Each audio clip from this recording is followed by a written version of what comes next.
Commissioner Eggers, I think you're good to go whenever you're ready. Okay, okay, that's fine. I just was waiting for Chelsea, but we'll go ahead and get started.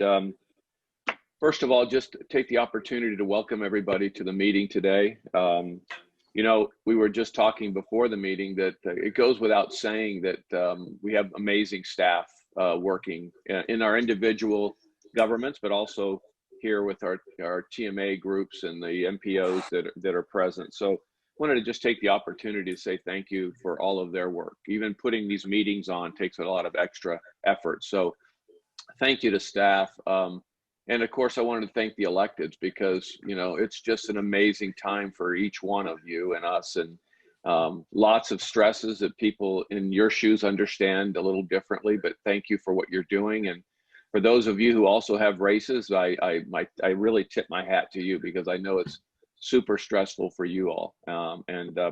Prayers are with each one of you and your families because I know it's tough. And then finally, I just really wanted to say thank you to our resilient and amazing residents who just are doing everything that they're being asked to do, and it's just such trying times, and there's some difficulties too, but everybody's dealing with all of this stress in their own way. So I just really wanted to say thank you to our residents and their resilience. And then just finally, just, you know, each of us as we look to what's going on, we can get down a little bit, try to be upbeat and positive, and then try to do what each of us can do to make a difference in a positive way each day.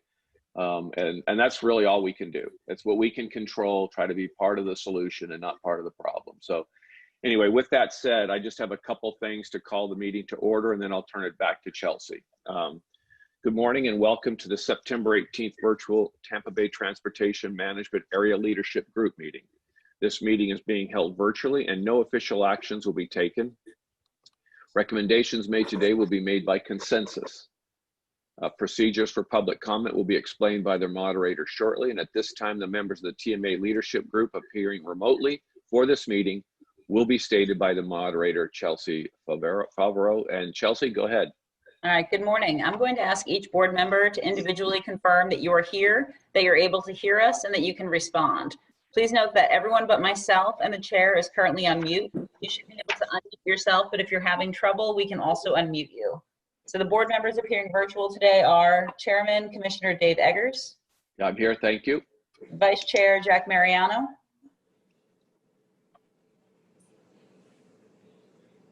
I know he's on. Yeah. Commissioner, no, sorry, skip on. Gina Evans with the Hillsborough Aviation Authority. Yes, I'm here. Thank you. All right. Commissioner Catherine Starkey. I'm here. And Jack Mariano here. Sorry about that. Thank you, Commissioner. Commissioner Janet Long. Good morning. I'm here. And Councilmember Darden Rice. Good morning, everyone. Darden Rice is here. Yeah, Vice Chair Overman was here. I think she's still here. I'm here. Okay. My apologies, Commissioner Overman. No worries. I believe the leadership group members are here and accounted for. Please note that everyone except for the chair and moderator is now on mute. I'll take the next few minutes to review the process devised for this meeting. There will be a moderator and a technology coordinator for the meeting who will be tasked with facilitating the virtual meeting. For this virtual meeting, the moderator will be myself, and the technology coordinator will be Tina Jablon with Ford Pinella staff. For those wishing to make public comment, any person may be heard by the TMA leadership group for not more than 3 minutes during the public comment period. To ensure an accurate record of the meeting, when addressing the board, the member of the public must first state and spell his or her first name and state his or her address. The moderator will ask for a virtual raising of hands of all of those wishing to speak during the public comment. The technology coordinators will unmute each speaker in turn in the order that is shown by Zoom, allowing the speaker 3 minutes to make their comments. After comments are made, the technology coordinator will place the speaker back in listen-only mode. For TMA leadership group members, after each presentation, any member who would like to speak will be asked to virtually raise their hand. The technology coordinator will monitor the order in which the hands are raised and will work with the chair to call for comments in the order that is shown by Zoom. As members are called upon, they will be asked to unmute themselves, and upon completion of their remarks, members are asked to place themselves back on mute. Chair, I'll turn it over to you for public comments. Okay. And anybody here from the public that would like to speak today, go ahead and let us know. And Chelsea will state that anyone wishing to address the board should raise their hand by pressing the raise hand button or *9 on the phone. She will then alert us that who wants to speak. So anyway, I'm looking now to see if there's anybody that would like to speak.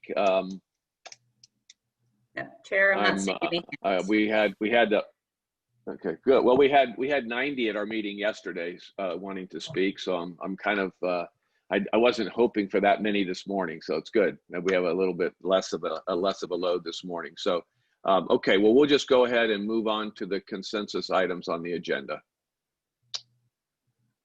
And you will see that no actions are going to be taken today, but that we'll ask the members if there are any questions or objections to the July 20 meeting summary.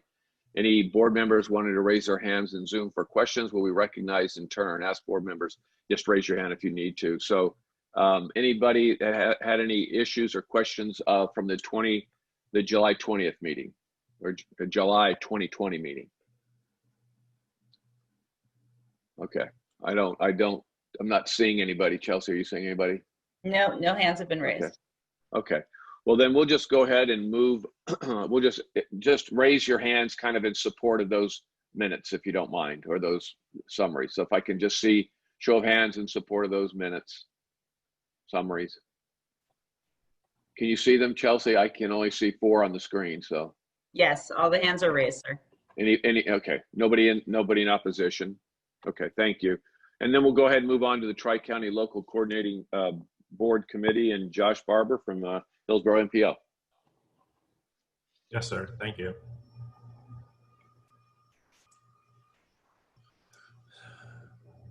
All right, everyone. Thank you so much. This is Josh Barber with the Hillsborough MPO. I'm here to provide an update on the Tri-County Transportation and Disadvantaged Subcommittee. With me today, I also have Robert Feigl with Forward Pinellas and Manny Lajmiri with the Pasco MPO as well. Next slide, please. So just a little bit of background. The local coordinating boards have had a Tri-County partnership since 2006, creation of the Tri-County Access Plan, and a joint subcommittee between the local coordinating boards was established in 2012 with the purpose of ensuring transportation services for transportation disadvantaged populations between our counties, and has been one of the ways that our counties have coordinated services. Next slide, please. Some of the major work that's come out of coordination has been the Tri-County Access Plan. The first one was in 2006. This document serves as the locally coordinated human services transportation plan, which is a requirement for, or was a requirement for, New Freedom and Job Access Reverse Commute funds. The plan identified needs for individual counties, and it also identified needs between our counties. It identified projects and priorities for the use of New Freedom and JARC funds, and included items such as transportation education programs, volunteer-based transportation, and cross-county services. There was a technical update of that document in 2009. And then in 2014, the Tri-County Regional Mobility Needs Assessment was conducted, which took a deeper dive into the gaps in services between our counties. And some of those needs that were identified included regional paratransit trips, improved and expanded regional fixed route and express services, additional services for quality of life and social activities for transportation disadvantaged people, and included recommendations such as like vehicle sharing partnerships and evening service vouchers. Next slide, please. So to help support this work and advance these priorities, the subcommittee has been meeting quarterly for over 5-6 years now. The respective planning agencies and our community transportation coordinators have integrated these Tri-County priorities into their respective transportation disadvantaged service plans. The subcommittee has worked together to identify diverse partnerships and funding mechanisms for meeting our regional needs. And especially as New Freedom and JARC have been rolled into the Section 5310 program, have gotten a bit creative. In 2019, the subcommittee explored using the 5310 program with FDOT to provide cross-county trips through a local transportation provider, but that was a bit limited and didn't come to fruition. Next slide, please. Josh, could I go ahead and chime in on just a few quick points? Sure, please. Thanks. Could we just go back one slide, please? Just wanted to emphasize that the 2014 study, really, as Joshua mentioned, the main point of that is cross-county trips, and that's kind of been the theme throughout all the years. There's quite a lengthy history, but I think Emmanuel will agree with me that if you could really summarize, boil it down into one sentence, it's really the main goal of the subcommittee, Tri-County Subcommittee, is the cross-county trips. And then for the next slide, I just wanted to mention with regard to funding sources and opportunities, they may have changed over the years, but the main purpose has been the same. So that this subcommittee in 2018 reaffirmed that their number one purpose was these cross-county transportation disadvantage trips. So I just wanted to kind of highlight that, and so that this is not completely siloed from the next item on the agenda. I believe it's the next item with regard to the user's application. The summarized version of the 2014 study, the goals over the years are pretty much in alignment with that project. So not to jump ahead to that item, but just so it's not completely siloed. I just wanted to mention that these reports are really in alignment with that project. Thanks. And to help kind of advance, those needs and those priorities, the Hillsborough County CTC is now providing pretty limited cross-county medical trips if cost effective. And maybe Robert and Manny can jump in here on if their local community transportation coordinator is providing cross-county trips as well.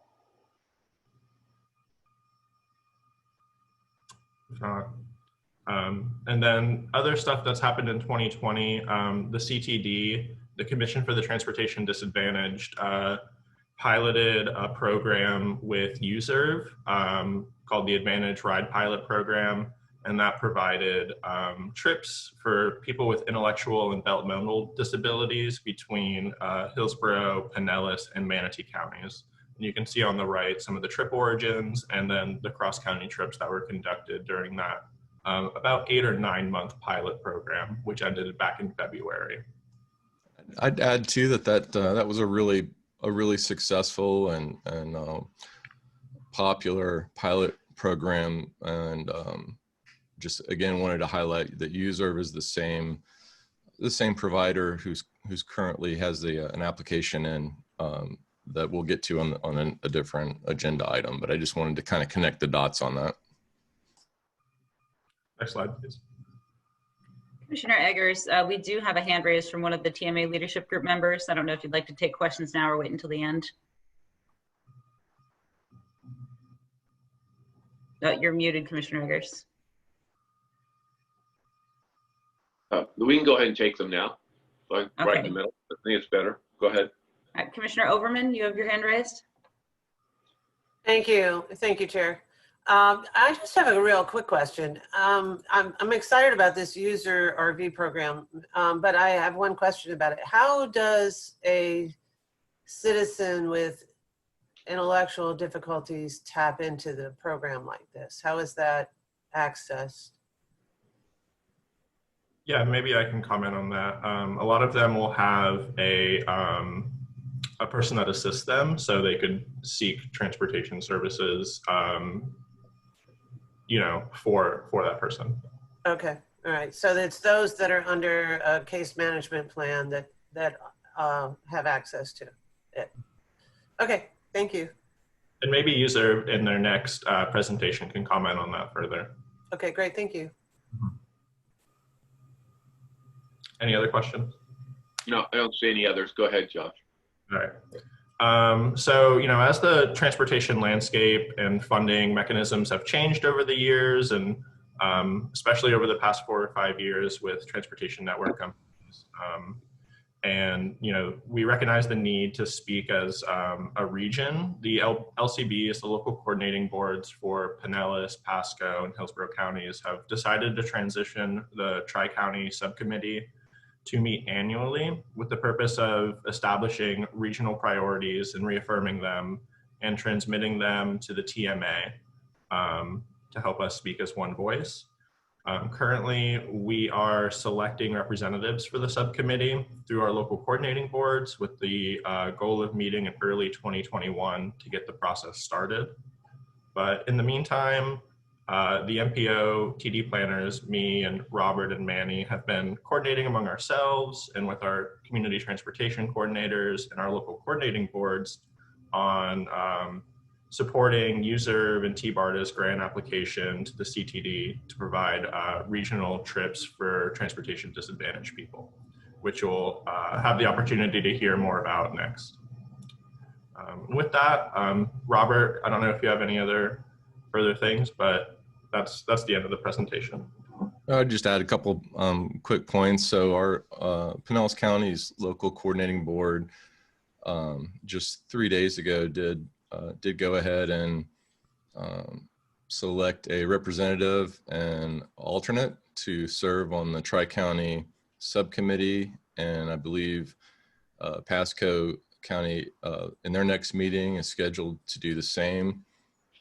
So it appears all 3 counties are walking in sync, so to speak, and we're getting everything lined up so that we'll be in a good place to we'll be well organized for the new FDOT work program, and so I think that's the main thing. Just wanted to mention on that. Also our local coordinating board did receive a presentation from USERV with regard to their application that Joshua mentioned for the cross-county trips, and they unanimously supported that project and have drafted a letter that's scheduled to be signed and sent out to the Commission for the Transportation Disadvantaged today.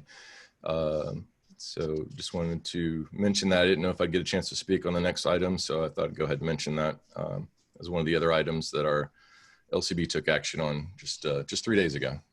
Thank you. Okay. Thank you, Rob. Thanks, Josh. Did any of the board members have any additional questions for them? Okay. Well, we'll go on. We'll just move right into the next item, which is our transportation disadvantaged Tampa Bay. And I know that I guess Chris Dianitis from TBARTA and Steve Holman from USERV will be here to give us a summary of this item. So go ahead. Thank you and good morning. This is Chris Dianitis with TBARTA. I'd like to thank Rob and Joshua for teeing this up for us and giving some background. As part of TBARTA's Regional Transit Development Plan adopted in June was a prioritized list of regional transit projects, including things like bus rapid transit, rail, ferry, and commuter bus service. But it also identifies regional service for the transportation disadvantaged as a significant need that's currently not being met. In fact, the #1 short-term strategy that was identified during surveys conducted as part of the public outreach was accessible transit for all. This was specifically defined as regional transit options for transit dependent or transportation disadvantaged persons, including older adults, persons with disabilities, or persons with low income. Having this opportunity to partner with USERV on the TD Tampa Bay program gives us hope that we can start to solve this problem. The grant application was structured with the entire funding amount going towards the cost of trips and 10% local match coming from passenger fares. TBARTA's role in the partnership is to contribute an additional $150,000 per year to market and promote the service and cover program requirements like the customer satisfaction surveys and the year-end report. This essentially doubles the required local match, providing even greater value to the CTD and the state of Florida. This is a really exciting opportunity for new regional mobility for our TD community. Steve Holmes of USERV will give a brief presentation describing elements of our application. We are asking for a letter of support if you agree this is a worthwhile grant application. With that, I'll turn it over to Steve. Welcome, Steve. Thank you, Mr. Chair. Thank you, commissioners. I really want to give a special shout out and thank you to all the staffs of the MPOs and the Community Transportation Coordinator who, over the last few weeks, have really assisted us in giving us advice and how we can make this application a very solid application going to the Commission for the Transportation Disadvantage. Next slide, Chelsea.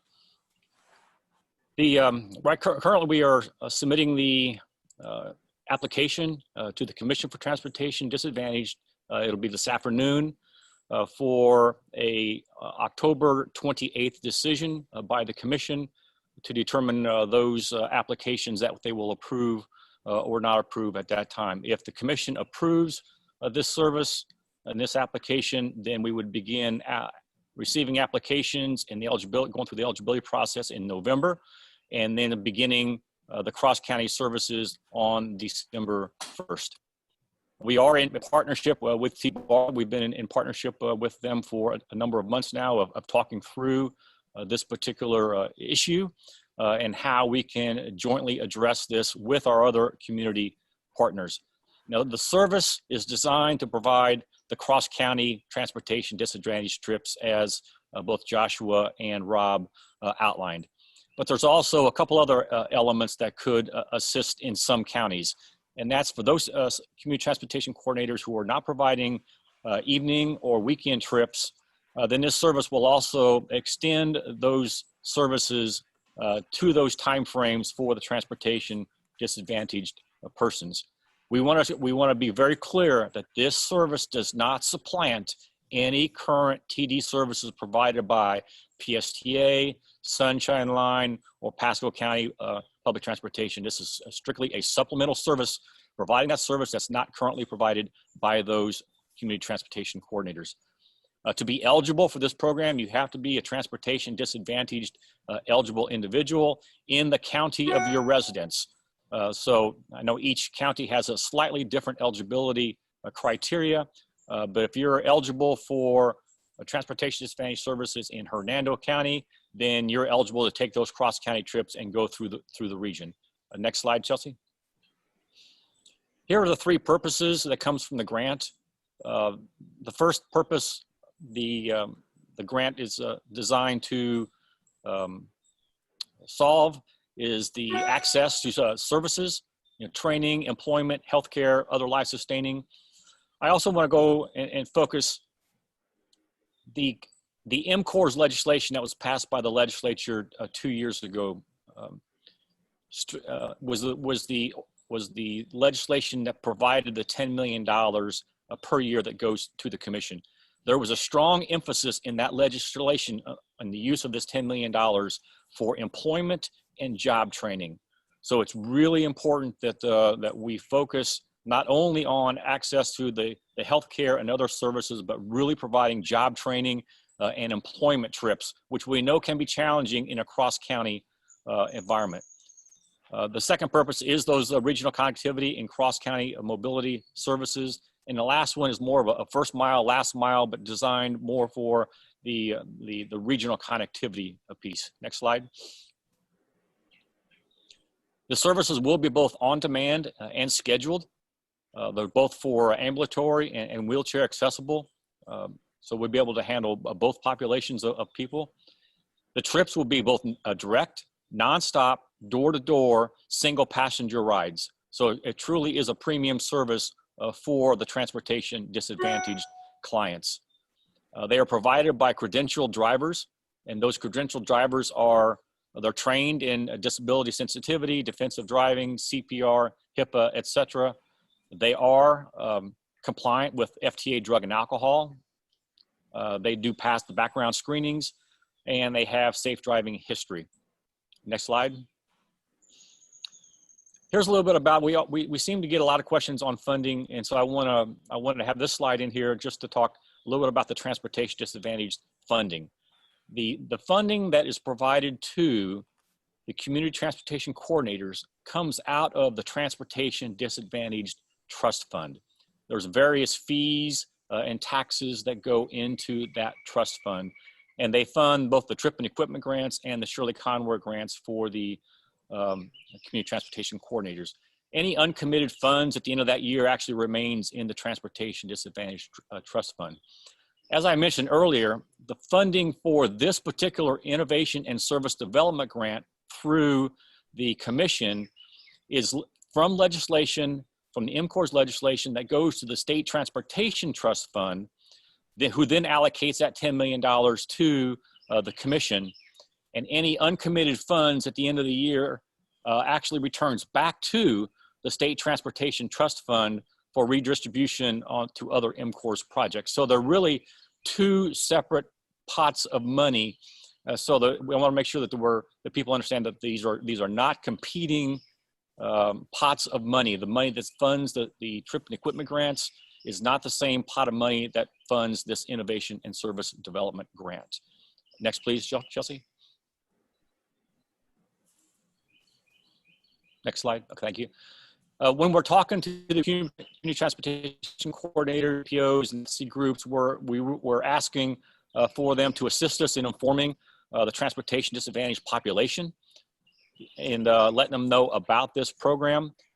There is an understanding of the type of service that we are providing. As Joshua and Rob mentioned earlier, we did provide the Advantage Ride program for the intellectual and developmental disabilities. We would still be providing that service today. It was funded for $1.5 million in the budget for this current fiscal year. But as many of you know, the governor vetoed about $1 billion worth of services, and this project was one of those. So while it was in pilot, we were on the road for having a 2 to 3 year pilot working for that particular population. So the person with intellectual development disabilities population understand the type of service that will be provided to a broader population of the transportation disadvantaged services.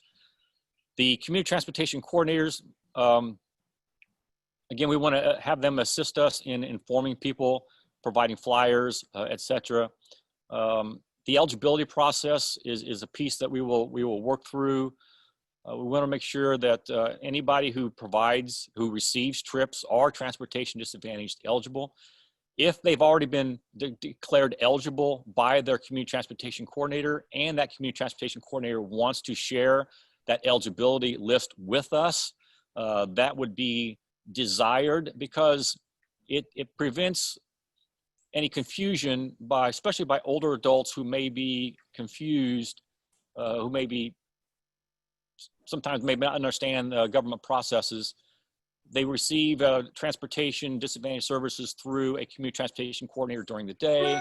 But if they wanted to receive an evening trip or a weekend trip or a cross-county trip, then they got to go through another duplicative process to receive those services. So to streamline that, working with the community transportation coordinators, if we can share those lists, it would be better for the individual. But if for reasons that they feel uncomfortable with sharing portions of those lists with us, we will have an eligibility determination person that will go through and do eligibility determination, just like the community transportation coordinators do. We will mirror those processes so that if Hernando County or Pasco County or Hillsborough County has a particular process, we will mirror that process to ensure that if you're transportation disadvantaged in one county, you're transportation disadvantaged in that same county for this particular service.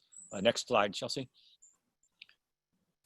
As I mentioned, if you're TD eligible in the county, whether you ride, then you're TD eligible for this particular program. And go back to Commissioner Overman's question also. Individuals, transportation disadvantaged individuals, and the person with intellectual development disabilities who were part of the Advantage Ride program, they actually, they can call our multilingual call center to schedule rides. As for the person with intellectual development disabilities, if they can communicate well, they can call directly to the call center, or they can have their advocate or their family member call for them to be able to access this service. We will have a rider app that is available in the fourth quarter of this fiscal year. So it will be an app very similar to what many of us are used to on the Uber or Lyft apps, where an individual can schedule a ride through that app. The rider fare, we've determined that the rider fare will be $6 per trip to be able to cover for the 10% match that is required by the Commission for the Transportation Disadvantaged. Next, Chelsea. And here are the points of contact. I want to have another shout out to the TBARTA staff. They have been superb partners in this process. And then my contact information is at the bottom. And with that, Mr. Chair, Commissioners, I'll be glad to take any questions that you may have. Thank you for that presentation. Appreciate it. I can see Commissioner Overman, you have a question? Thank you. Thank you very much for your presentation. It's very helpful.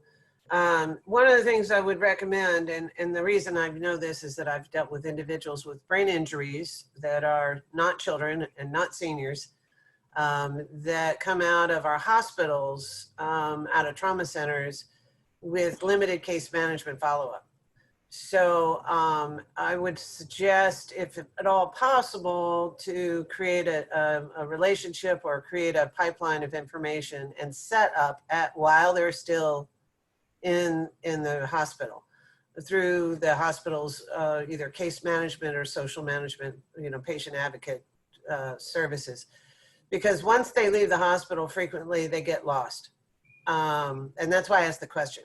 I was like, yeah, it sounds great. This is awesome. But if you've got a brain injury and you can't sequence and you can't remember the information you got given yesterday, you have no idea where the flyer went, you might learn how to use the app if it's already installed on your phone before you leave the hospital, if you have one. But there are some real challenges with individuals with transportation disadvantage. And submitting forms and filling out information and figuring out what phone number to call are all really difficult things for individuals with disabilities, especially when it's cognitive. And so I really applaud this program. I think it's terrific. I think the key is figuring out how to link to those individuals that are eligible that may not realize that's available to them, especially with the evening and other service. I know a lot of our services are only available during the day or only available some days. And so having a direct rollover call to the UServe when those services are not available at our local county area might be one way to make sure that there's only one number to call or within the various different regions. So great job, Steve. Thank you very much for your presentation. Thank you. Yeah, thank you for those comments, Commissioner. I've done right on target. I mean, obviously access is critically important, but making sure people know how to access, when to access, and where to access the service is really important. And certainly understanding government processes is not easy for any of us sometimes. So I think extra efforts on those fronts are really appreciated. So thank you for that. And any sense of ridership numbers, any anticipated numbers that you're looking at just by information you've been getting? Or well, that's a great question, Mr. Chair. One of the first year objectives is to determine what that cross-county population may be. We're estimating providing in the first year about 17,500 trips to about 400 people. But that's only that's some huge assumptions that are placed in those numbers. But we do want to test. We want to get the information out and really get an idea of what that true need is during that first year, and then adjust for years 2 and 3. We didn't mention in the presentation, but we were asking for this to be a 3-year project, and so that we can learn from each year. and that we can move from one year to another by learning. And then at the end of the 3-year period, work a sustainability plan during the 3-year period, but have other organizations such as a TBARDA that continues this service after the 3-year pilot project with the commission. Okay, are there any other questions out there? Yeah, Beth. Thank you so much, Commissioner. And I just wanted to share one point of information. In addition to the Tri-County coordination that Joshua and Robert were speaking about earlier, the 3 MPOs have been collaborating for a number of years to create a short pamphlet that summarizes all of the transportation services that are available in the Tri-County area for our transportation disadvantaged residents. We've just recently updated that, and we'll take another look at how that's distributed and make sure that it's getting out to all of the programs like hospitals, for example, where there are folks who might need to, learn about those services. Thanks, Beth. Anybody else? I know they're looking for kind of support here. I know we're not taking official votes, but we're just trying to get some support from this group for the effort. And so with that, do we have anybody who'd just like to make a motion for that support? Commissioner, I believe Cassandra Borchers had a question. Oh, I'm sorry, Cassandra. Apologize. Thank you, Chair Eggers. I would like to let you know that the PSTA Legislative Committee is supporting funds for new programs going to TBARDA, and we are in support of this application. Okay, thank you, Cassandra. I'll move to support the program. Okay, thank you. Commissioner Overman. I'll second that, Commissioner Starkey. Thank you, Commissioner Starkey. And then if we could just have a show of hands for support, please. Chelsea, if you can count, I can't see everybody. It looks like it's unanimous, sir. Thank you. Votes unanimous. I appreciate that presentation, and best wishes in the coming months as you get that launched. Thank you, Steve. Thank you very much. Okay, we're going to move on to our draft position statement on transit funding, and we kind of got into this a little bit last time, but we thought we might spend the bulk of our time this morning talking a little bit more about this. And without further ado, go ahead, Beth. I know you and Whit are going to kind of take this one and lead us through. Thank you so much. And Chelsea, if you'd be willing to share your screen again and show the draft statement that we've put together as staff, and then I'll just kind of walk through it. So this does follow up on our discussion from our July meeting, where we were talking about the challenges of state budget requests, and that there's a limited pot of funds for transportation projects in general. And effectively what happens when there is a budget earmark request is that project kind of jumps to the front of the line and does not add additional available for transportation services in this region, typically, unless there's some kind of new funding source that's tapped into. And so we were talking about that. It's not a problem that is isolated only to transit. It's a problem for all of our transportation programs.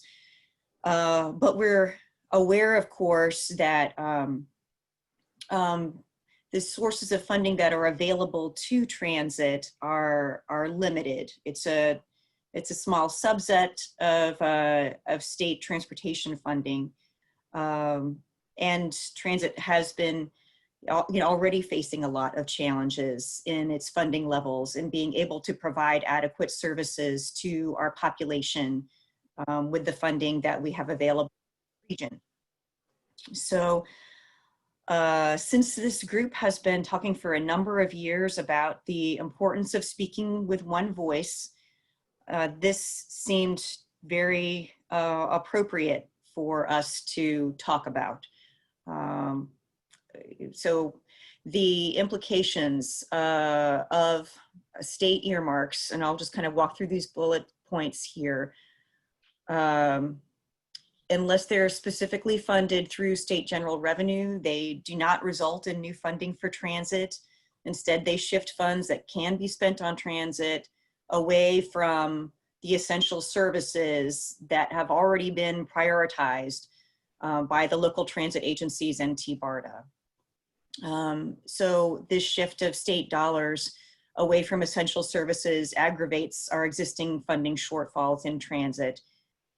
And of course, that affects our region's competitiveness and prosperity in the long run, as has been pretty well documented by the Tampa Bay Partnership. So this is just to lay out what are the issues that we're observing and that we've been hearing about, you know, from our district secretary, among other people, and the challenges of the funding, the limited funding that's available. The intended audience for this position statement is probably first and foremost our legislative delegation. And so we're stating this in an advisory way at this point, and wanting to not just make negative comments, but to make some positive suggestions, because we know that our legislative delegation members would like to help us advance the cause of better transit in our region. So the second part of this statement, Chelsea, if you wouldn't mind scrolling down just a little bit. So the second part of this statement makes some suggestions for things that we think might be helpful.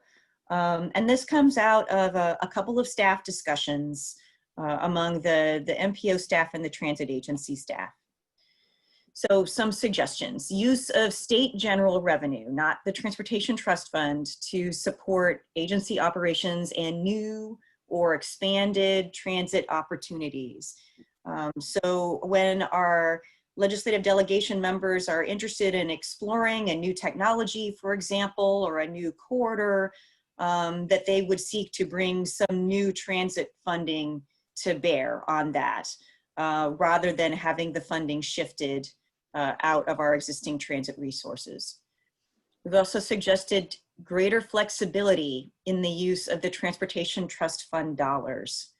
So this is an issue not only in Tampa Bay, but in some of the other large metro areas across the state, where there is a need to focus on transit as a way to keep people moving in the region, as our highway capacity, our ability to expand highway capacity is limited.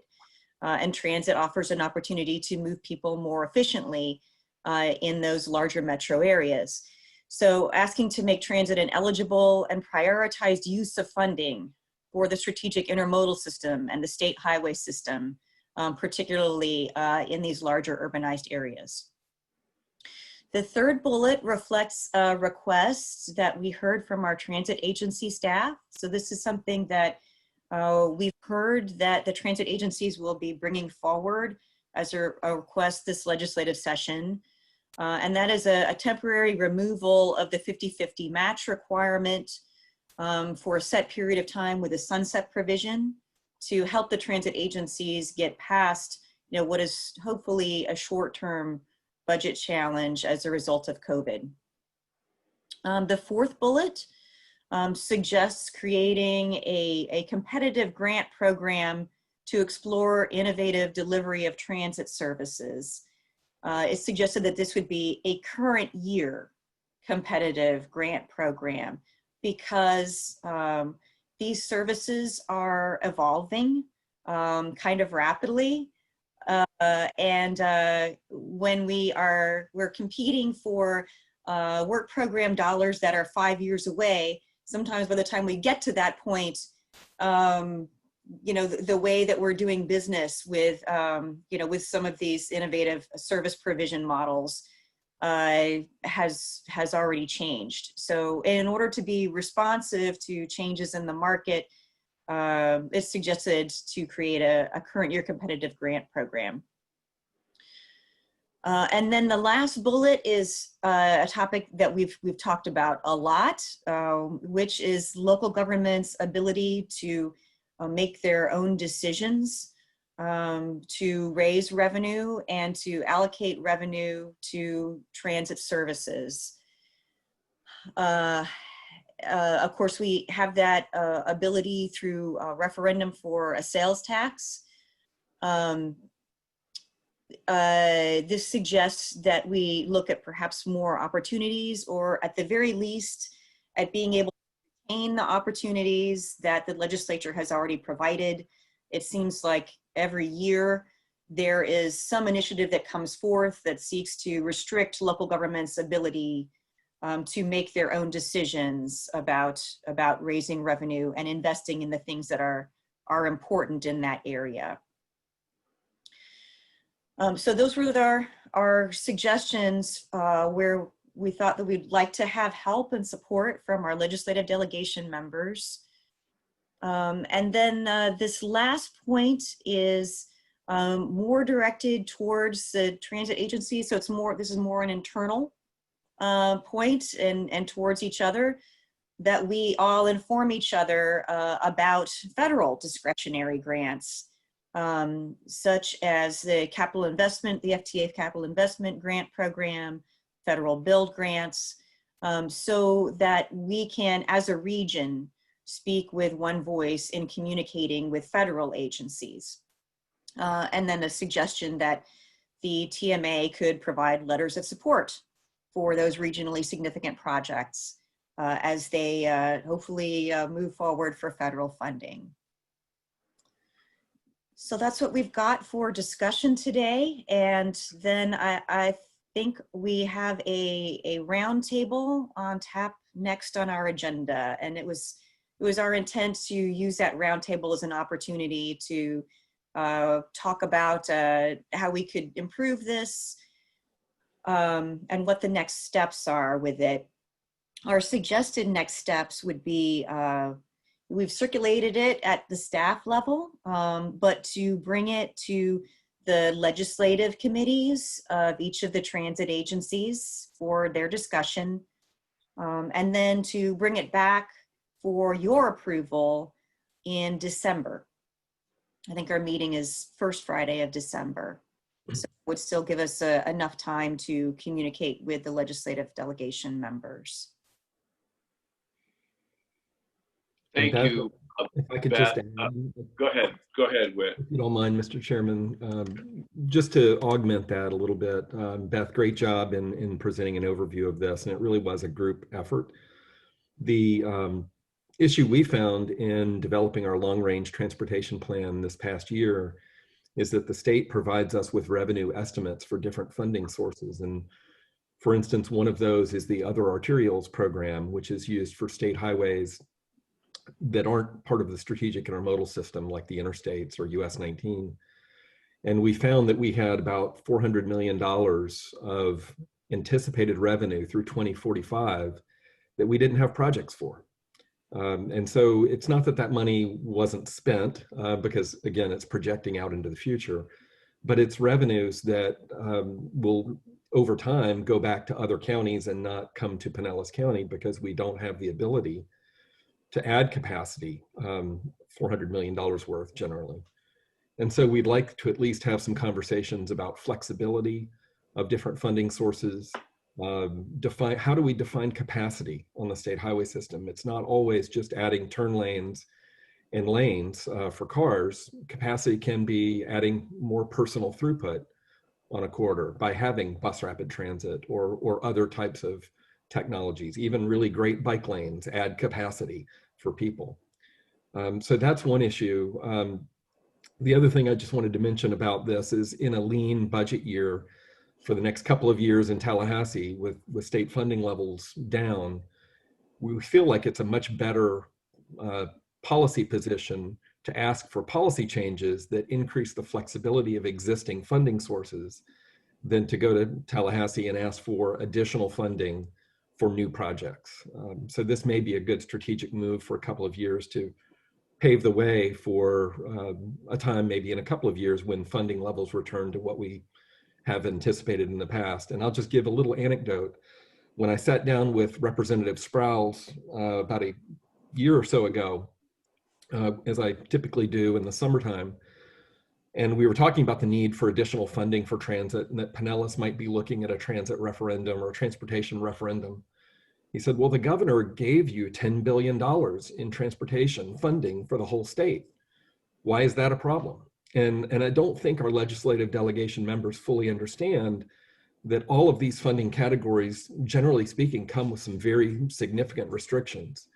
And particularly counties that don't have a lot of strategic intermodal system facilities really don't benefit from that program as much as others do. So there's some inequities in developed urban areas that I think Miami-Dade, Broward, and other urban areas that Beth mentioned are facing as well. So just, I think this is something that we can have maybe an urban area caucus across the state that would maybe be a good legislative platform this year. Thanks, Whit. I see Commissioner Overman's got her hand raised. Go ahead, Commissioner. I thank you very much. I appreciate it. I can't echo what Whit offered, but I wholly support what you had suggested. I know that our delegation needs as many tools as possible to understand that concept of, yeah, you got a lot of money, but you're unable to use it for what is critically important to address the disparities of our investment in access and ability to get around. And it does put, that disparity puts an enormous pressure on our transit agencies that are trying to figure out how to serve, you know, our communities. As you mentioned, urban areas are lacking in transit infrastructure without necessarily the tools that help them get there. I mean, for example, we just had, and this is really just to kind of give you some perspective that you probably already know, but just I'm gonna run there for a sec. We just had, HART just had its budget overview and first hearing for its budget. Our ad valorem provided 30% of our revenues that include operating and capital revenues. Federal grants were 49%, but that was because of the CARES Act money. And fares only generated 7% of the revenue. The state grants that we were able to acquire were only 10% of the revenues. And local contributions by the county were only 3%. Oh, by the county and other resources. So, you know, an agency that needs a reliable income stream to be able to function and expand and plan for the future has got to have, you know, the state's participation, the local participation, and some reliable legislative support all the way up to Tallahassee and now currently to the Supreme Court to address what our needs are to be able to support the need for our citizens that will will likely need transit more than ever during an economic downturn. We've seen historically transit become a much more adopted way of getting around during a recession or during a difficult financial time for families. So I think helping our legislators understand not only the need for transit funding, but also how to access it, which is why I love the second part of this statement, is it helps them understand where to go and how to support transit in the future. So I'm very excited to see that we're going to really support our legislators in helping them understand how critically important this is. And I'll stop there. Yeah, thank you, Commissioner Overman. And I know Councilmember Rice, Woman Rice, has got her hand up. Just before we go to you, Councilmember Rice, could David, Secretary Gwynn, maybe you could just offer a comment on just kind of the approach that we're talking about and the thoughts that have been presented here, and then we'll kind of get back into our conversation. Sure, thank you. So this is a conversation we're actually having internally as well. You may or may not know the history of the strategic intermodal system, but it was essentially developed in order to provide a network of roadways in general that would provide for movement of freight support the development of our ports and other intermodal facilities. And over time, what we found is similar to what Whit said. I'll use Miami-Dade County as probably our best example. My counterpart down there says, I really don't have many more roads to widen. I need to have other options. And so we're seeing that now in other parts of the state. Here, we're starting to see that in Orlando. And so the SIS, as it's in statute, requires that 50% of the SIS dollars go to highway capacity improvements. But the internal policy has been since the beginning that it would be 75%. And so it really doesn't require a statute change for us to be able to use more SIS dollars for things other than highway capacity. And so we're looking real hard at being able to provide the flexibility to use SIS dollars for things like transit improvements. And so that is something that we're looking real hard at. And I think we'll probably see some good movement in that area. There's other things, though, that probably are going to require statute changes. I know we've received a lot of requests about trying to provide something like was provided for Sunrail, where the state would provide 7 years of operations and maintenance before it's turned over to the locals. That statute was, quite honestly, was put in there for Sunrail, and is specific only to commuter rail right now. If it was going to be expanded to other things, then it would probably have to be changed so that other types of transit might be eligible for that. But I think what they would probably more likely want to see is not necessarily to say we're going to provide 7 years of operations and maintenance and then hand it over, because we're finding right now, quite honestly, the Orlando area is not ready to take over Sunrail and provide operations and maintenance. So it may be longer than 7 years to get it turned over.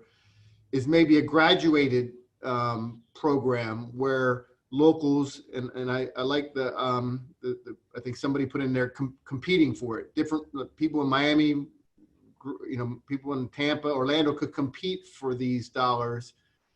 And I think what would probably be received better would be a more graduated turnover of the operations and maintenance. For instance, it may be that for the first 1 or 2 years, it's 100% state funded.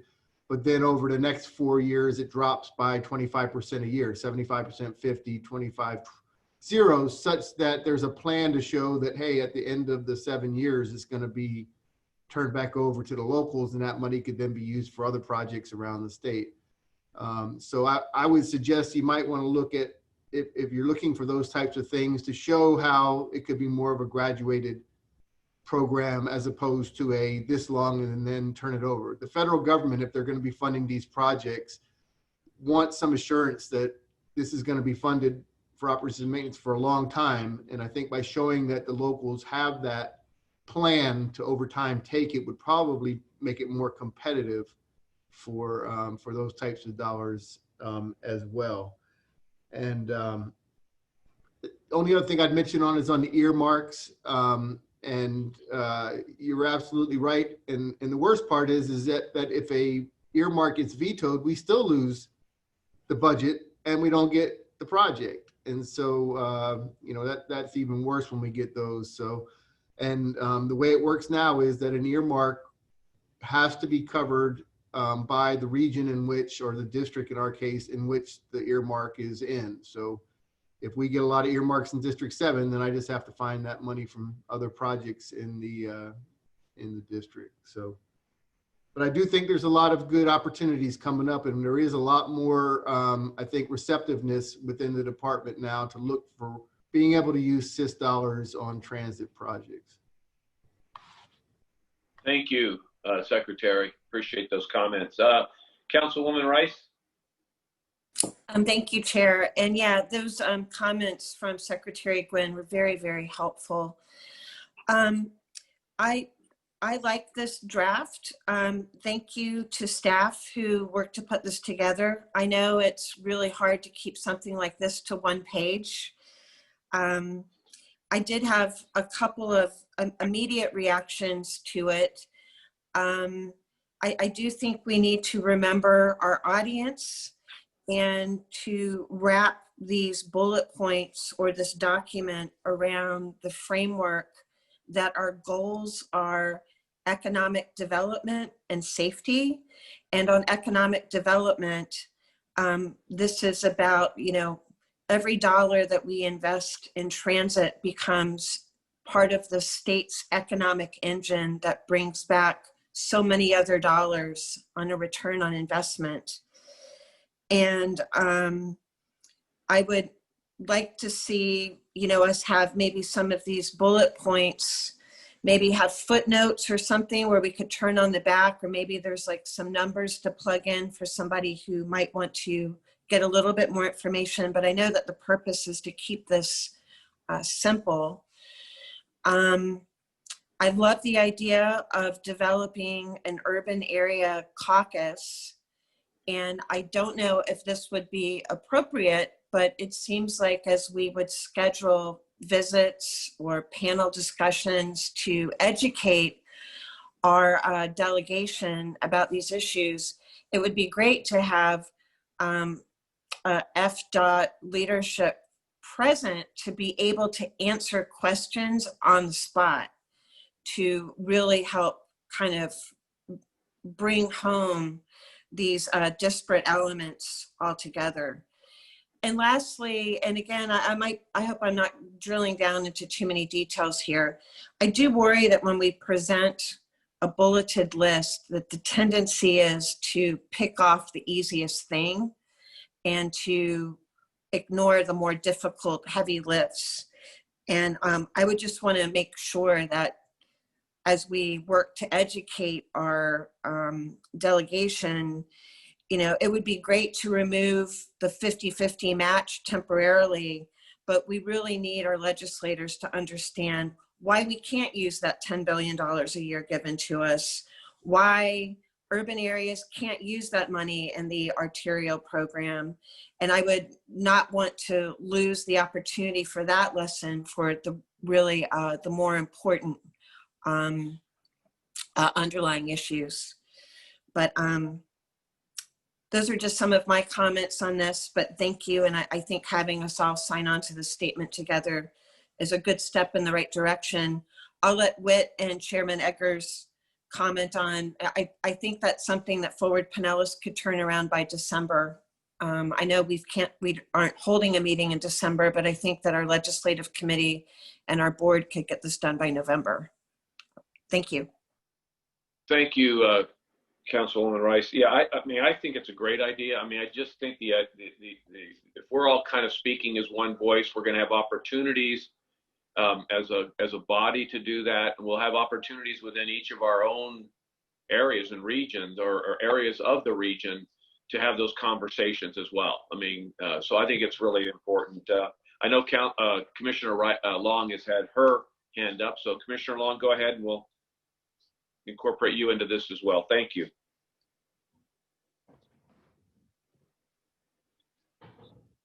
Commissioner Long, you have to unmute. I'm following what you usually do, Mr. Chair.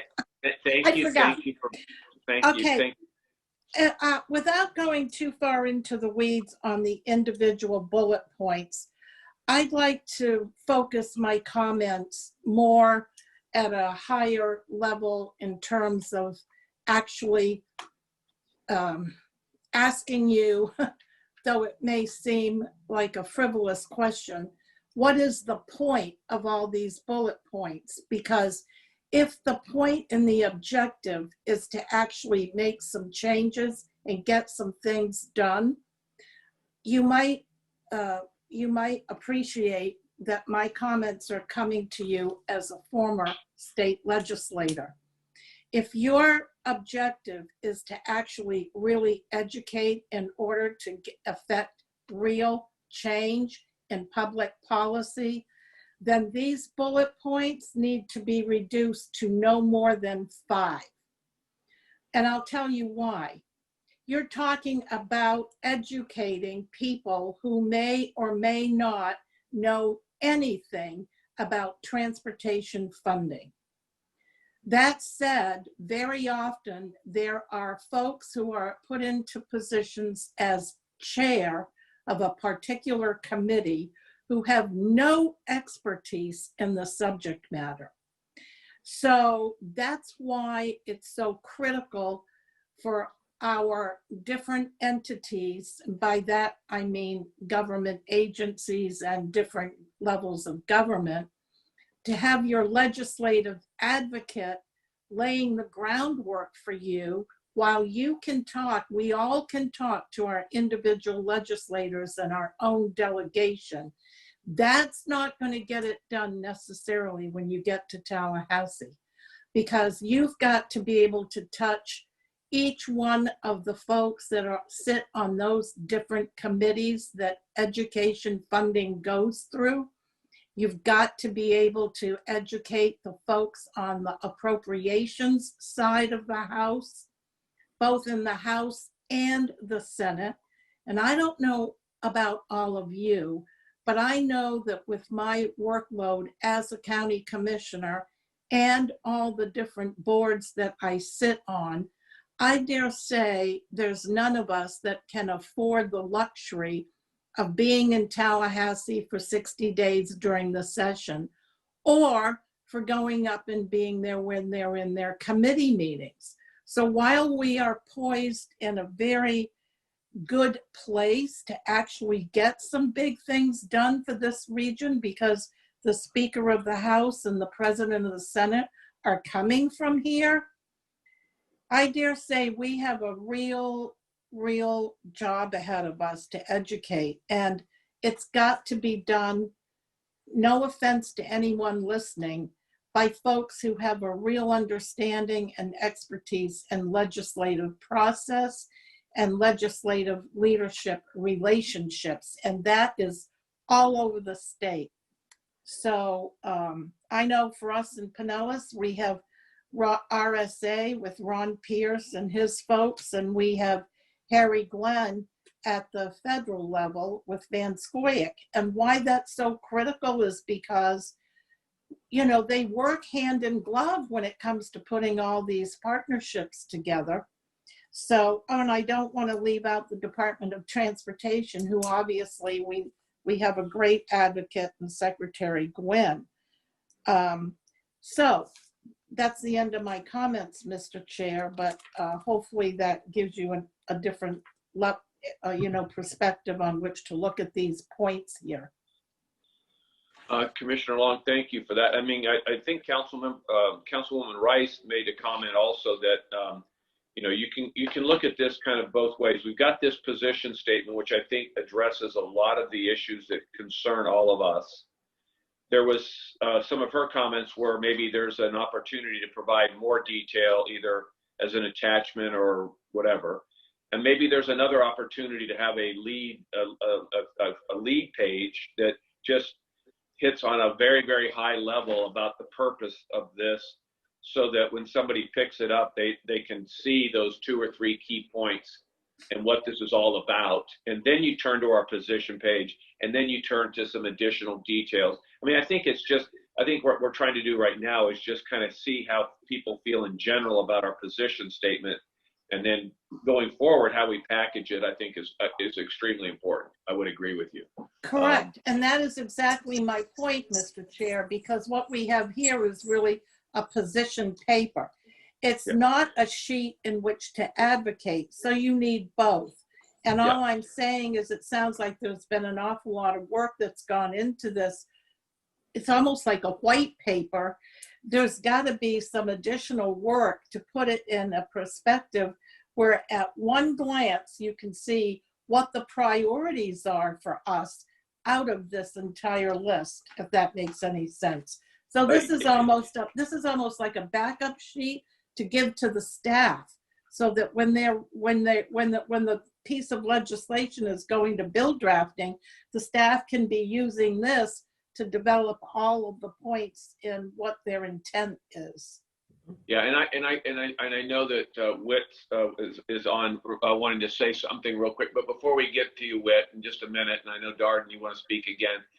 Commissioner Starkey is and Commissioner Overman. I want to go to Commissioner Starkey first and let her weigh in as well. Commissioner Starkey. Thank you. And I don't know how to put myself on the screen here because the little conversation box is missing. The little there. Okay. So I'm glad you said what you just did, Commissioner Eggers, because there's a lot of information on this page. So I wouldn't want to walk in anywhere and hand anyone this page. First of all, are the days of rating the Transportation Trust Fund over? So that's one question. No. No? So, geez, No.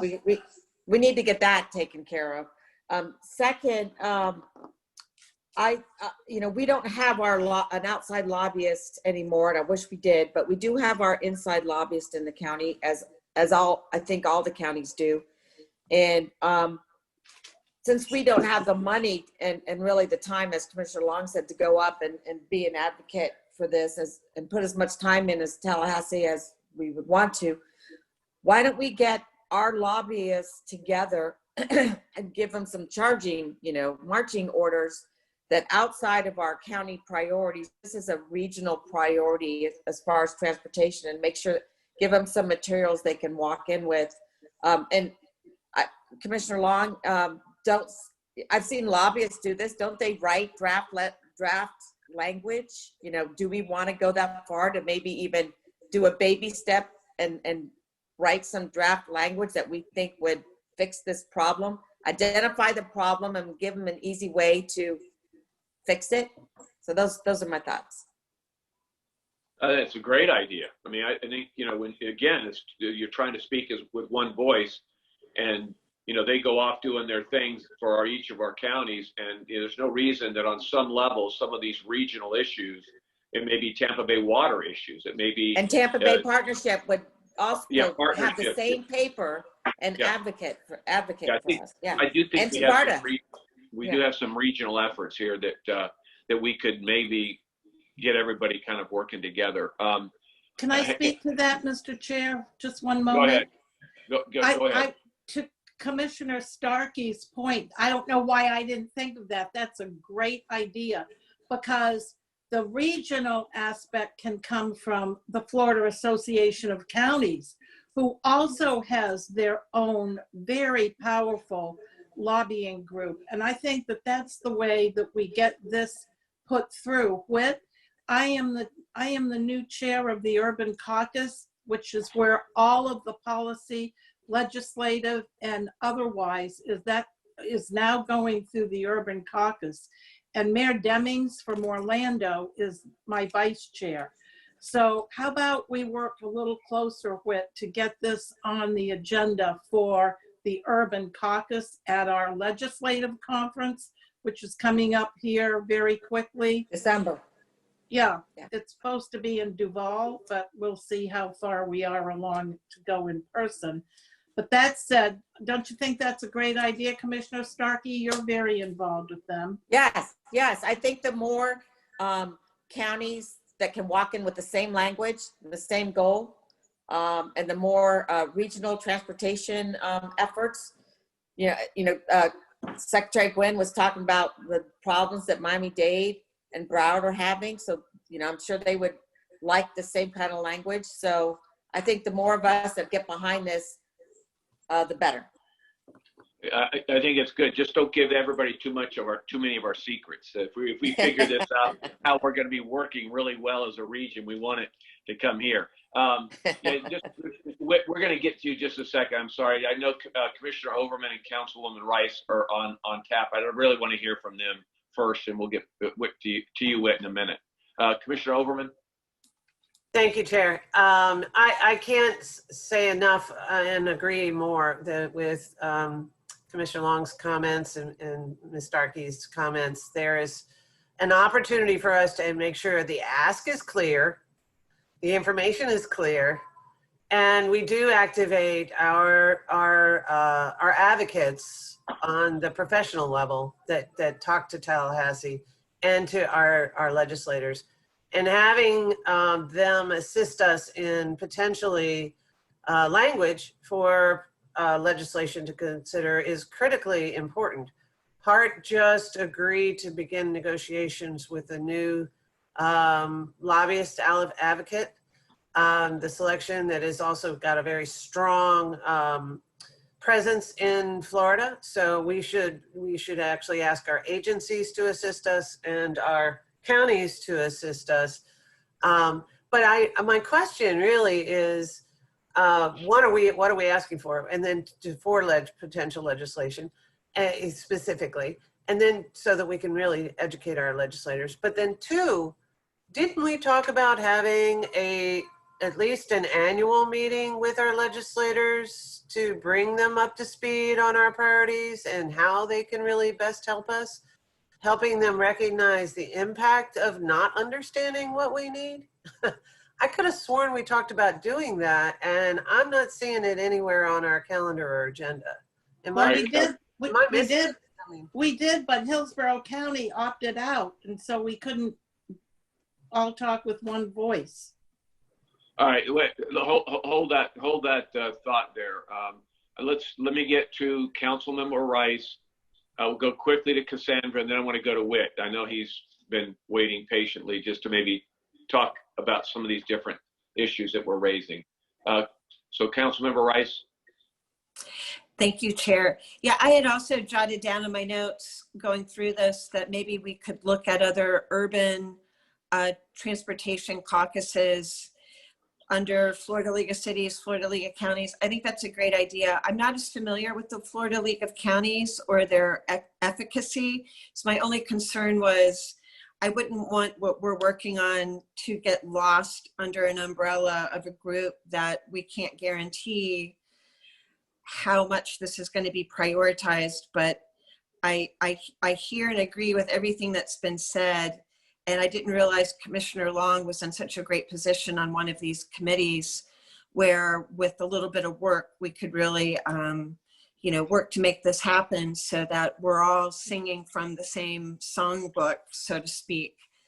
I do think I see the purpose here today of, this document is important because, we're getting 3 MPOs literally on the same page. And that's the first step that has to happen before we can catapult into next steps, which sound like kind of a mix of education, advocacy, and really, kind of bird dogging our legislative delegation to make sure that they stick with this.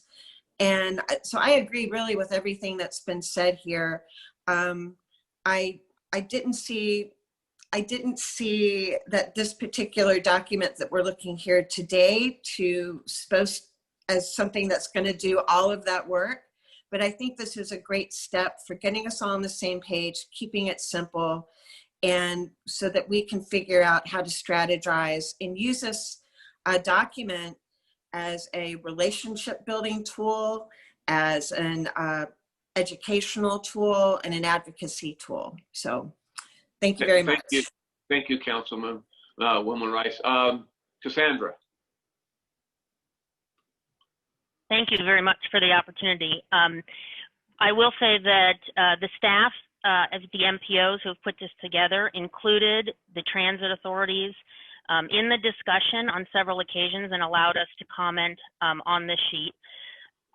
To Commissioner Long's point of narrowing it to fewer, clearer points from a policy discussion, I think this is a great year and upcoming years with the scarcity of dollars at the state to deal with policy issues like this and revamp how those existing dollars are used and how we channel them to transit.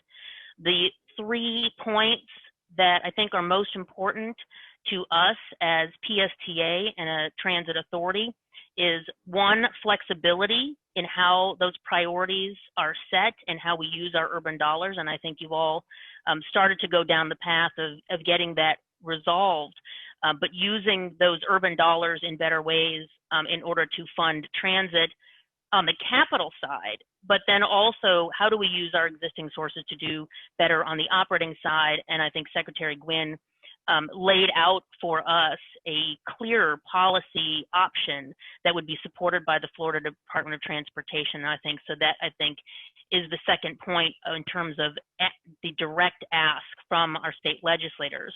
The third, which I don't think was covered, and I think is a very important point, Beth did address this in her comments, but at the speed at which we are operating at PSTA and other transit authorities across the region, we need to have greater flexibility in the structure of the work program. The Florida Department of Transportation is heralded across the U.S. as one of the most organized DOTs in the country, and their work program is a star among them. However, the idea of going out 5 years and knowing what we're going to be doing is very difficult. USERV did not exist 5 years ago. Our relationship with Uber and Lyft did not exist 5 years ago. And so being able to be nimble in this innovative time is critical. And so while we are looking at setting new priorities for existing programs, I also think there's an opportunity to talk about new programs related to the speed at which we solve our transportation issues. Thank you, Cassandra. Appreciate the comments. Whit. Thank you. Most of my comments were already addressed, and I think Commissioner Long and Commissioner Starkey both covered them. We needed this document to kind of be in this form just to see where we had consensus and to get all these ideas. As we mentioned, it went back and forth. Beth drafted it, and it went back and forth with input from the transit agencies and all of the MPOs. And there is two audiences, at least, for this. One audience, as Commissioner Long mentioned, is the staff of the appropriate committees where potential legislation might go through, because they are going to write a bill analysis, and they're going to need this background information. And the footnotes and additional information might even be useful. Councilmember Rice suggested tying it into some economic and safety goals as well, and I think that makes a ton of sense. And then the other audience, of course, to Commissioner Long's point, are the legislators themselves. And we recognize that, you know, we can't hand out this document, but something that's very clear, very concise is something we'll work toward. We just needed to get through this meeting to make sure we had some clarity of policy direction from this body. And then if I could just address Commissioner Overman's correct recollection that we were trying to get some legislative members to the TMA. We have made that ask, and it falls really a lot on deaf ears because they just don't really want to come here and deal with us in this level. We can continue to try. I know Beth has reached out, I've reached out. We can probably manage to get one or two here, but the goal was to try and get somebody who represented each of the 3 counties and to get somebody in leadership. And we can redouble those efforts, but a lot of times we just don't get a response. I think if we have a virtual meeting, they might show up, because location is a problem for very, very, very busy legislators. But right. I'm sorry to interrupt, but I was like, but we might have a small window while we're still having virtual meetings that we could make that happen. So just. And the role that we could, you know, assist in that as well, maybe asking them to join us. And they don't need to join us for the whole, you know, the whole meeting, but just rather even their own comments that in reaction to, you know, this information, for instance, or their thoughts about some of the key points that have been brought up this morning, I think would be helpful for us. Again, we want to make sure that when we go up there, I've tried to say it a couple of times that, you know, with this leadership effort that's going to, or leadership presence that we're going to have up there, the more we're in sync with them, regardless of how you agree or disagree on policy sometimes, but the more we're in sync with them, the better chance we have to get those policy changes, and maybe even as the funding starts to come back, to line ourselves up better. So, so I think this is great. This is great stuff to be trying to make that working together process. Getting them here just to see faces and see what we're working on and what's important to us here locally on the ground, I think would be great, even if it's for 15, 20 minutes each at a meeting. So. And Commissioner, if I could just add, we've talked about the leadership coming into the House and the Senate, and that's certainly important. But there are many other leaders, and I'll just give an example. Senator Ed Hooper, at least last session, and I believe it'll be the same this year, is on the Appropriations Subcommittee for Transportation. So, you know, there are other players who play a key role. And just one word of caution for those of you who've been through this regional discussion about merging MPOs over the last several years. Representative Sprowls has asked me if there was some kind of carrot or some kind of incentive that within the next several years could be enough to merge the MPOs. So be aware that if we go to Representative Sprowls, Speaker Sprowls, you're going to have that conversation. And I think we need to be clear that there is an expectation among many in the legislature that you know, they see, and it may be the 2 transit agencies or 3 transit agencies, it may be the 3 MPOs, but they see value in regionalism and regional organizations. And that may be some pushback we get. Just, well, we have to address that. Yeah, to that point, though, I mean, again, I'm not overstating the wonderful group that I'm looking at right now. However, them coming to meetings like this and seeing Pasco County and Hillsborough County and Pinellas County talking as one, we don't always talk as one. We have our differences. Even within our own counties, we have our differences. But as we start to kind of come together here, I think it's really important that they see that, and that we are trying to speak more as one voice for the region. We understand the importance of coming to them as a group. And so I think you're right to some degree. There's probably that effort that will be ongoing. But if we don't show them the progress that we've been making, I mean, and I know it's been slow sometimes, but you know, we're getting there and we are talking more and we've had our differences, but we are collegial and we are respectful and we are trying to make sure that we give one voice. So I think they need to see it. So those progresses that we're making. So anyway, enough of that. Anybody else before we, what do you need from us on this? You need us to kind of give you a thumbs up, motion second, kind of thumbs up that this is a good direction that we're heading in and keep going? Of approval. Commissioner Eggers? Yes, Secretary. Can I just, before we make the motion, just want to see if we can add a couple of things that just so you know, and I don't know, Chelsea, if you can elevate Ming to the where he can speak or not. I know he's on the line, but a couple of things to remember. I mentioned to you about the CIS funding, and we have flexibility in the CIS funding. I just want to make sure you understand that flexibility is only for capital investment, not for operating. So if there was operating, if you wanted to look at operating money, you'd have to go a different route on that. Also for the 50-50, eliminating the 50-50 on the block grant would require a statutory change because that is under Florida Statute 341. So I know Ming, I want to make sure that there's nothing that I missed to say that he thinks is important for your statement. If Ming, can you speak to that? Hey, Ming, are you on with us?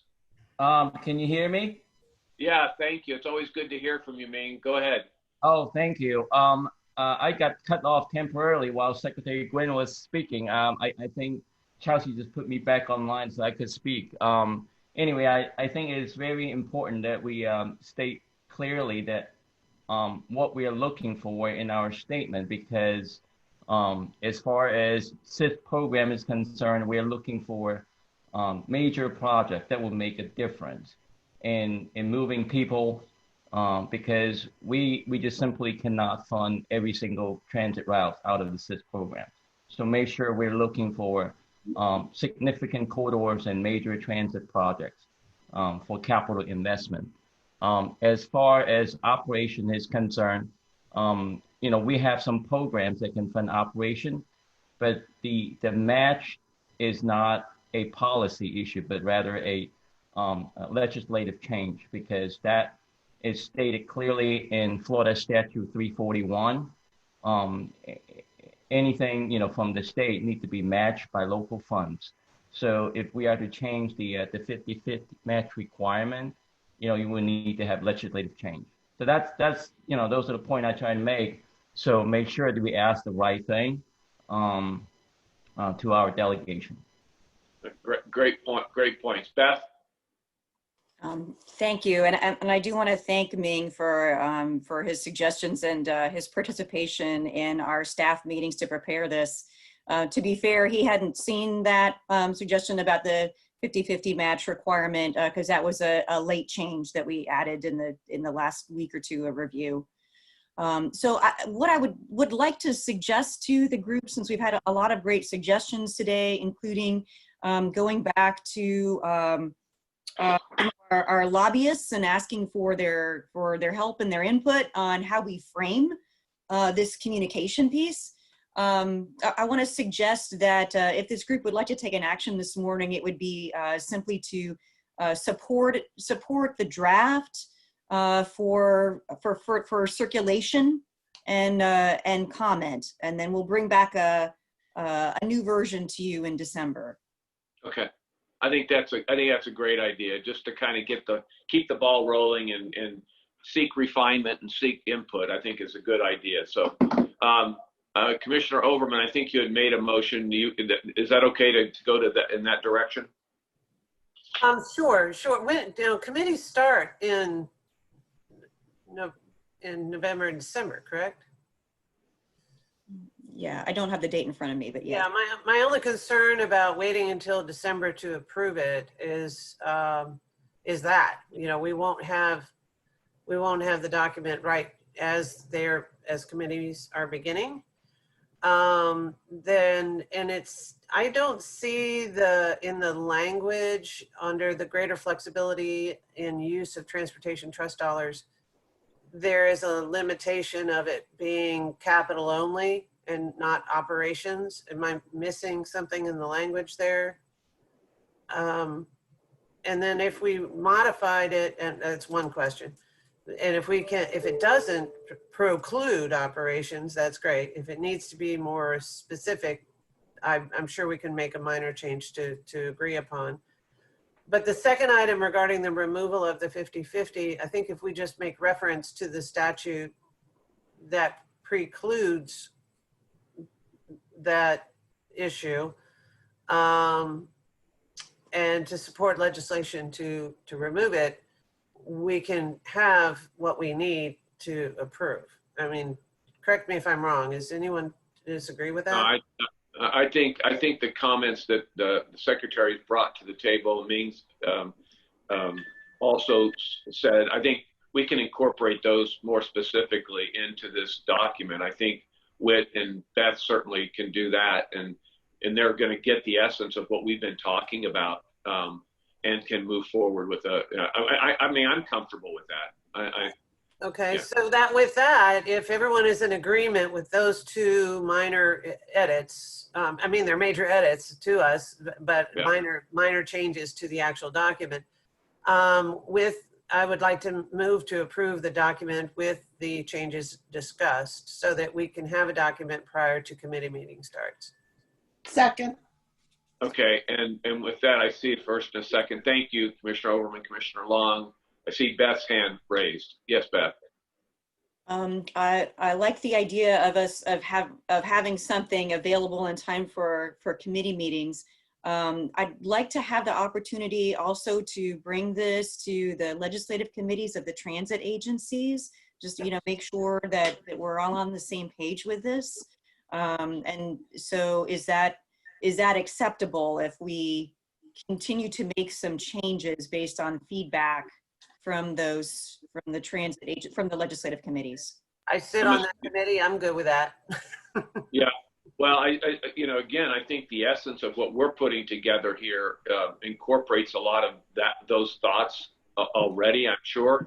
But if you sit, again, Whit, you and Beth get paid the big bucks here. So if you see kind of a deviation from what we've been talking about today, then you can just put the brakes on. Otherwise, I think, to Commissioner Overman's point, let's keep this thing moving so we're ready to go in December. But I do think the additions that Secretary Ming brought up specifically, I think actually give more substance and meat to this position. And certainly those staff people, we said the two purposes behind this is, for one of them, the staff committee, maybe some additional footnotes, but I mean, they're going to get it right away.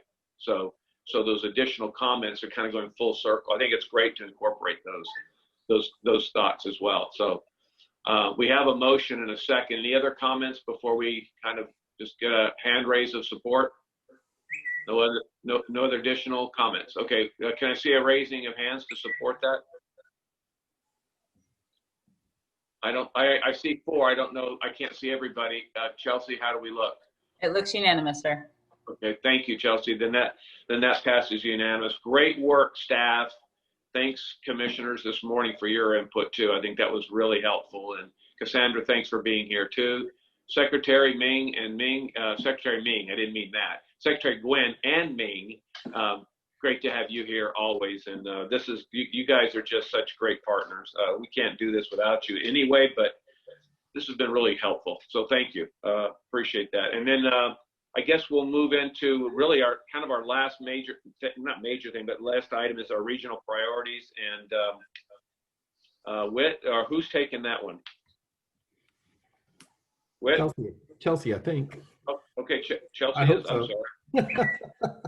All right, yeah, sure, I'll take this one. So in your packet, we included the regional priorities that were approved by the TMA leadership group last year in November. We do plan to bring these priorities back to you for your approval at your December meeting, but we really just kind of wanted to get them in front of you today so that you had an opportunity over the next couple of months to take a look, think about them. As staff, we are not proposing that we make any changes to the priority list. We currently have about 8 funded priorities and a number of unfunded priorities. The unfunded ones are still unfunded, so we'd like to recommend that we move forward with those, again, going into the next work program cycle. So these are really just here for your information, and then we can answer any questions that you may have at this time, but you will be coming back and taking action in December. Okay. Thank you. Any questions for Chelsea or Whit or Beth or yes, Cassandra? So would you like to move the BRT to the funded list? Because I would. Yeah. Well, yeah, I was going to say, I thought that was taken care of, but. Good point. We will make that adjustment before we take action on the list. All right. And it's coming back, but good point, Cassandra. Any other comments? Okay, I guess we're a motion to approve this, moving it forward. Is that what you need, Chelsea? No, we don't need a motion at this time. Okay, that's great. And then I guess the last item we have is our schedule for next year, or 2021 proposed schedule. Beth, were you going to talk about that? Sure. So the proposal is to similar to this past year's schedule, to hold 4 meetings. 2 of them would be TMA only meetings, and then 2 of them would be with a larger group of MPOs. So the TMA would meet first, and then the group would meet with the larger group of the CCC. We don't at this point know if we're going to be holding another joint meeting with the Central Florida Alliance this next year. I think what we'd like to do is explore what topics and actions we might want to take as a super region, if any, and if that's ripe, then to schedule that. If not, then simply to hold a meeting of the CCC, and that would give us more time again for TMA discussion. Okay. So we have one more meeting, obviously, in December, and I assume that meeting, well, will be after any elections, and presumably the commissions make appointments as well. The individual county commissions make appointments, and so when we get back together in December, hopefully we'll be able to have kind of a group that will be in place next year from which to. Are we going to do our leadership election at that time? Or I shouldn't say election, but choosing who's going to be chair next year and that kind of thing? Is that at that meeting? That would make sense. I don't recall if we put in the bylaws when exactly we do the election. Do you recall it? But we'll double check. Okay, we'll just go ahead. Commissioner Starkey, did you have a question? You're mute. Yeah, go ahead. while we, we'll have an election in Pasco, and Commissioner Mariano and I are up for reelection. We do have a new commissioner. We don't do our reorganization right away. We don't do our committee assignments probably until January. So I would want to wait. I will let you know when we do our committee assignments, if that's okay. I know Okay. Commissioner Well, Mariano's vice chair, and I assume he's going to be on TMA, but we just would rather wait. no, that's fine. Yeah, we do it in December typically. So, if you guys do it in January, it's better to see who's going to be there, right? So before we select our leadership team. Yeah, Commissioner Overman, did you have a comment? But Commissioner Oh, Eggers, go ahead. when Yeah, did go- we elevate you to chair? Because it doesn't seem, unless the year is just really flying by, doesn't seem like you've been chair for a year. Well, February we did that. I think probably Was it really? have, but I don't remember when we took that action. It may have been in February or our first meeting when we did it. Wow. I don't remember. I thought it was like yesterday. Yeah, I was going to say, it seemed like it may have been even in July, because thank you, Jack. It's all your fault. But I do know that, our board does committee appointments a week after the election, but then the MPO meets and actually does, I believe, when we won't meet until, so January or our first meeting in March, if this is the schedule we're looking at, would be the first opportunity for our organizational meeting, I would think. Okay. So That sounds good. That makes sense. And I don't, honestly, I don't remember when we did it this time either. It may have been that first meeting. It was? Yeah, Okay. So that makes sense. We'll know obviously by March, we'll know clearly who's available, and we'll do that probably first order of business in March of next year then, instead of December of this year. Makes sense. Anything else, Beth or Whit or anybody? Just our next meeting in December, District 7 has kindly agreed to host for us if we are meeting in person. So we'll. What's the date of that one? I believe that was the 4th of December. So it is. Yeah.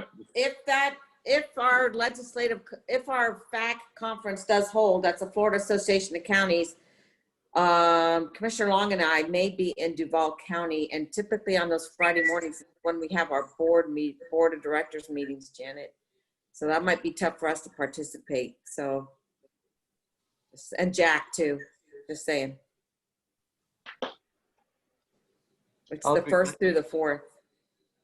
Does that happen every year? Because we could make some adjustments to next year's calendar. No, I think it moves around a little bit. Okay. All right, well, we may stay tuned. We may move that a week if we can. I don't want to get too much later than a week later, because then we start getting into it gets kind of crazy that time of year, and people start getting away. So, but we'll look at that. Maybe look at the 11th or the following Friday. But we'll get back in touch with everybody. Okay. Anything else, Secretary? Did you have anything else you wanted to bring up? Mr. Chairman, Jack Mariano. No, I didn't have anything, Commissioner. Okay. Jack's trying to offer you some opportunity to speak. Hello. Commissioner Mariano, sorry about that. No, thank you. In just thinking about, that December 4th will be tough with FAC. I'm wondering, with what we're going to try to do before the legislature meets, before they have the committee meetings, we've got that one other item that we're going to look at, to get feedback, and it's going to come back. Is there any way to squeeze something in sometime in November, and maybe we can skip the December meeting and just at least deal with that issue? I think that's a great idea. All right. Well, I'd like to, Whit, Beth, you guys are the ones, and whoever, I'm sorry, the three of you that want to have to make it happen. Is that doable. I mean, I know, again, November's not an easy month either. Don't forget, you know, Thanksgiving's in there and the election is in there. And I know our commission only meets once that month, but so it's a little bit tight anyway. But if you can figure a Friday out and you three are comfortable with it, we can. Well, it would be either the Friday right after Thanksgiving or the Friday right before Thanksgiving, probably. Well, definitely not the Friday after Thanksgiving. Can we do Friday the 13th? That's just always a great day to have a meeting. But, but if we do it at the 20th, the Board of County Commission is not, it's our meeting free. We have T-BARTA that morning. Oh, okay, 13th? But the 20th? November 20th? Just the last thing we do before we go to Thanksgiving break. That would be nice. Everybody okay with that date as a possibility? It's open on mine. I'm not hearing no's from anybody, so, and the folks that aren't here are just gonna have to get on board, that's all. All right, well, that's kind of what is that good with the directors? Yeah, what time? We could probably go to 9 o'clock. You know, I think 8:30 is a tad early, but I'm still loving this virtual meeting idea because we're coming from all over the place and it makes it possible to attend and then jump to my next meeting.